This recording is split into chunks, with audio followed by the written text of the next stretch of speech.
പ്രിയമുള്ള സഹോദരങ്ങളെ, അങ്ങനെ UDF വൻ വിജയത്തോടെ അധികാരത്തിലേക്ക് തിരിച്ചു വന്നു. എന്നാൽ ഒരാഴ്ചയായിട്ടും ഒരു മന്ത്രിസഭ രൂപീകരിക്കാൻ കോൺഗ്രസിന് കഴിഞ്ഞിട്ടില്ല. അതിൻ്റെ കാരണം ഭൂരിപക്ഷം MLA-മാരും AICC ജനറൽ സെക്രട്ടറി വേണുഗോപാലിനെ പിന്തുണക്കുകയും അദ്ദേഹത്തെ മുഖ്യമന്ത്രിയാക്കണമെന്ന് ഹൈക്കമാൻഡ് ആഗ്രഹിക്കുകയും ചെയ്യുന്നതുകൊണ്ടാണ്.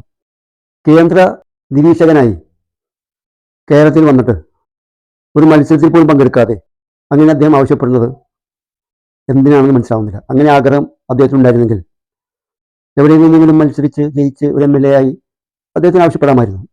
ഇതിപ്പോൾ പെണ്ണാണം കൂടെ വന്നവൻ പെണ്ണെ അടിച്ചുകൊണ്ടുപോയി എന്ന് പറഞ്ഞ പോലെ ഈ പിന്തുണച്ച MLA-മാരെയൊക്കെ ജനങ്ങൾ തിരഞ്ഞെടുത്തതാണ് എന്നവർ മനസ്സിലാക്കാൻ കൊള്ളാം.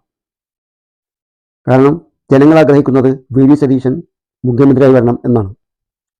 അദ്ദേഹമാണ് ഈ വിജയത്തിൻ്റെ പിന്നിൽ പ്രവർത്തിച്ചതെന്ന് എല്ലാവർക്കും അറിയാം.